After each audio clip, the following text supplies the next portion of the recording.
여러분, 안녕하세요. 그날 조용했던 신라호텔의 연회장은 단숨에 역사적인 공간으로 변했다.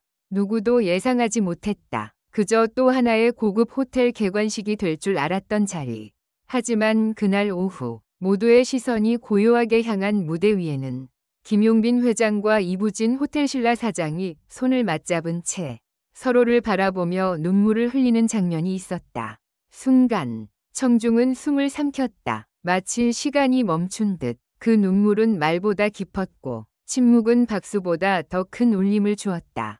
어떤 행사는 겉으로만 성대하다. 하지만 이날 신라호텔의 개관식은 달랐다. 이건 단순한 사업의 시작이 아니라 사람과 감정 그리고 기억이 교차한 결정적 장면이었다. 김용빈, 그는 음악인이자 기업가 그리고 시대의 아이콘으로 성장해왔다. 하지만 누구도 몰랐다. 그가 이 자리에서 그토록 눈시울을 붉힐 이유가 있었는지를. 행사의 절정에서 그는 직접 마이크를 들었다. 정제된 연설이 아닌 진심을 담은 목소리였다. 신라는 제게 단지 호텔이 아닙니다. 이곳은 제 꿈이 시작된 공간이었습니다. 그 순간 청중석에서 작게 들려온 한마디. 그의 목소리는 귀중한 보석 같아요. 누군가의 속삭임이었지만 마치 전체 공간을 관통하는 메아리처럼 울려 퍼졌다. 그는 왜 울었을까? 이부진 회장과의 악수는 단순한 포토타임이 아니었다. 그들 사이에는 어떤 사연이 있었던 것일까? 그 장소, 그 시간, 그리고 그 순간이 만들어낸 숨겨진 이야기는 지금 이 순간도 사람들의 가슴에 깊이 새겨지고 있다. 이제 우리는 그날의 진짜 이야기를 꺼내보려 한다. 빛나는 호텔의 유리창 뒤에서 그 누구도 몰랐던 감정의 물결이 있었다. 2025년 4월 10일 서울 장충동 신라호텔 신관 개관식 현장. 화려한 조명 아래 수백 명의 셀럽, 기업인, 정치인, 문화계 인사들이 자리한 이날. 예고되지 않았던 단 하나의 장면이 모든 주제를 갈아엎었다. 김용빈 회장이 무대에 올라 한국의 노래를 부른 후 이부진 사장의 손을 꼭 잡고 눈물을 쏟은 것이다. 순간 카메라는 멈췄고 숨소리조차 들리지 않았다. 공기마저 떨렸다. 그건 단순한 악수도 단순한 눈물도 아니었다. 그것은 경계선을 무너뜨리는 시대를 흔드는 한 장면이었다. 김 회장의 손은 떨리고 있었고 이 사장은 뜻밖의 표정으로 고개를 끄덕였다. 누구도 상상하지 못했던 장면이었다. 팬들은 숨죽였고 기자들은 펜을 놓았다. 그리고 그 정적을 깨트린 한 여성 관객. 그녀는 이렇게 말했다. 그의 목소리는 귀중한 보석 같아요. 그 한마디가 현장을 감쌌다. 그것은 감탄이 아니었다. 그것은 충격이었다. 이날 김 회장이 부른 곡은 되돌아온 마음이라는 자작곡. 이날까지 단 한 번도 공개된 적 없던 곡이었다. 가사는 마치 오래된 편지 같았고 멜로디는 기도 같았다. 그는 무대 위에서 울먹이며 이렇게 말했다. 이 노래는 오직 오늘 이 자리에서만 부를 수 있는 곡입니다. 22년 전 제가 잃었던 것 오늘 이 자리에서 되찾고 싶습니다. 그 말은 전율을 일으켰다. 현장에 있던 수많은 사람들이 핸드폰을 내려놓고 그의 눈을 바라보았다.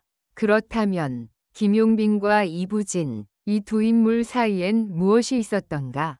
2003년 당시 김 회장은 교통사고로 인해 긴 공백기를 가졌고 연예계 복귀가 불투명했던 시기. 반면 이부진 사장은 막 호텔신라의 독립 경영을 시작하며 조용히 문화예술 후원을 진행하고 있었다. 외부에는 알려지지 않았지만 이 사장은 당시 상처받은 예술가 지원 프로젝트의 은밀한 후원자였고 바로 그 프로젝트의 수혜자 중 하나가 김용빈이었다. 이들은 공식적으로는 한 번도 교류한 적 없지만 이부진 사장이 직접 무대 설치비와 의료비 일부를 지원했다는 사실은 몇몇 내부 인사들 사이에서만 공유된 진실이었다. 그 후 김 회장은 트로트계의 살아있는 전설로 부활했고 이 사장은 국내 호텔업계 최정점에 올랐다. 둘은 서로를 언급하지 않았지만 긴 세월 동안 한 번도 교차하지 않은 길은 없었다. 그리고 이번 개관식 예상치 못한 감정의 융합이 현실로 터졌다. 김 회장은 마지막 소절에서 울먹였다. 오늘 이 무대, 이 악수, 이 눈물 다 계획된 게 아닙니다. 이건 저 자신과 잊힌 진심을 위한 것입니다. 그리고 그는 이사장 쪽으로 다가갔고 아무런 말도 없이 손을 내밀었다. 이사장은 잠시 멈칫하더니 조용히 그 손을 맞잡았다. 악수는 단 7초. 하지만 그 짧은 시간에 한국 문화계와 재계의 감정의 빙하가 무너졌다. 이 장면이 담긴 영상은 5분 만에 100만 조회수를 넘겼고 SNS에선 해시태그 샵 김용빈 눈물 샵 신라악수 샵 되돌아온 마음이 실시간 1위를 점령했다. 팬들은 댓글을 통해 우린 단지 공연을 본 게 아니었다. 이건 시대의 전환점이었다. 진심은 아무리 늦어도 통한다. 라며 연신 감탄을 쏟아냈다. 그러나 일부 언론은 이 장면을 놓고 정치적 해석을 시도했다. 어떤 경제지는 문화 콘텐츠 호스피탈리티 전략적 제휴의 상징이라며 향후 두 사람의 공동 사업 계획을 기정사실화하기도 했다.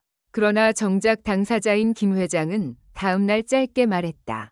이건 협업도 홍보도 아닙니다. 이건 마음의 기록입니다. 단호한 어조. 이 말은 또 다른 충격이었다. 그는 무언가 숨기지 않았다. 보여줬다. 공연 후 행사장을 나서며 한월로 평론가는 이렇게 말했다. 나는 수십 년간 수많은 오프닝 무대를 봐왔지만 오늘처럼 진심이 갑자기 터지는 장면은 처음이다. 저 눈물은 쇼가 아니었다. 저건 진짜였다. 수많은 기업가들이 그에게 악수를 청했고 몇몇 트로트 후배들은 무대 뒤에서 울었다. 다음 날 한국경제신문은 사설에서 이렇게 평가했다. 우린 감정의 시대를 잊고 있었다. 하지만 한 사람의 눈물은 그걸 다시 깨웠다. 신라호텔 개관은 단지 건물이 아닌 한 시대의 진심 회복을 상징한다. 그리고 지금 수많은 이들이 다시 이 질문을 던지고 있다. 우리는 무엇을 잃었고 무엇을 다시 붙잡아야 하는가? 그날 이후 김용빈 회장의 행보는 예사롭지 않았다. 기자들은 그의 스케줄을 추적했고 호텔 신라 측 역시 공식적인 브리핑을 꺼렸다. 하지만 업계 내부에서는 다양한 소문이 돌기 시작했다. 일부는 두 사람이 이미 공동 프로젝트를 수년 전부터 준비해왔다는 말도 있었고 또 어떤 이는 그 악수는 단지 감정이 아니라 계약의 은유였다고 해석했다. 하지만 가장 신빙성 있는 제보는 호텔 관계자 A씨의 증언이었다. 사실 김 회장 측과 호텔 신라의 문화사업부는 작년 말부터 계속 논의 중이었습니다. 이름은 비공식적으로 프로젝트 보이스였어요. 감성 콘텐츠와 휴먼 브랜드를 결합한 사업이라고 들었습니다. 하지만 개관식 무대에서 그 정도 감정이 터질 줄은 아무도 몰랐죠. 심지어 내부자들도 말문을 잃었어요. 이 프로젝트 보이스는 어떤 사업인가? 문서상으로는 문화휴식 음악융합 체험관 설립이었고 실질적으로는 김용빈의 음악과 신라호텔의 공간을 연결해 트로트를 고급 예술로 재정립하는 시도였다. 하지만 지금 이 사업은 단순한 콘텐츠가 아닌 감정의 혁명으로 해석되고 있다. 음악은 언제나 울림을 주지만 이날의 노래는 그 이상이었다. 그가 부른 되돌아온 마음은 곡 자체가 눈물이었고 고백이었으며 하나의 시대를 정리하는 선언문이었다. 전문가들은 이 곡의 코드 진행과 가사 분석을 통해 의도된 감정 곡선이라고 설명했지만 청중에게 그건 단지 진심이었다. 기계적 해석은 무력했다. 감정이 모든 논리를 압도했다. 한 정신분석가는 이 장면을 보고 이렇게 말했다. 대중은 진심에 굶주려 있었습니다. 쇼, 연출, 기획된 감동에 지쳤던 거죠. 그런데 그날 그 무대에서 감정은 무대 장치를 뛰어넘었고 사람들은 그 본능에 반응한 겁니다. 울음은 계획되지 않습니다. 그것은 폭발합니다. 그리고 이 감정의 폭발은 단지 무대에만 머무르지 않았다. 행사 직후 호텔 예약 사이트에는 되돌아온 마음룸, 김용빈 뷰 스위트 등의 검색어가 오르기 시작했고 신라호텔 측은 내부적으로 해당 명칭을 상표 등록 검토에 들어갔다는 정보도 입수되었다. 실제로 김 회장의 팬클럽은 신라호텔 신관에서 팬미팅을 개최하겠다는 공식 요청서를 보냈고 호텔 측도 이를 긍정적으로 검토 중이라 밝혔다. 문화와 자본, 감정과 비즈니스가 만나는 이 지점에서 가장 놀라운 건 대중의 반응이었다. 단지 팬들만의 열광이 아니라 무관심하던 사람들마저 영상에 감정이입을 하며 댓글을 남겼다. 왜 나도 울고 있지? 나도 누군가의 손을 그렇게 진심으로 잡고 싶었다. 이런 댓글들은 이제 이 사건이 단순한 연예계 해프닝이 아님을 증명했다. 그날 밤 수많은 블로거와 인플루언서들이 개관식을 조명하며 이건 문화적 사건이었다 라 정의했고, 문화체육관광부는 이튿날 국민의 정서와 문화적 감수성을 진작시킨 예술적 순간이었다 고 공식 논평까지 냈다.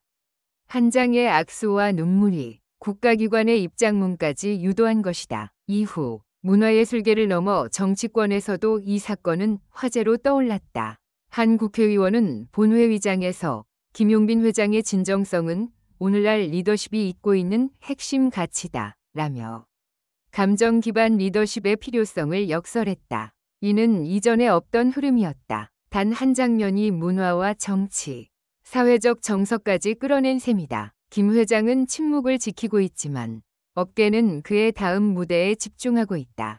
그가 어떤 형식으로든 다시 모습을 드러내면 그건 단지 콘서트가 아니다. 사회적 메시지가 될 것이다. 그렇게 말한 이는 바로 과거 김 회장의 무대 감독이었던 박모 씨였다.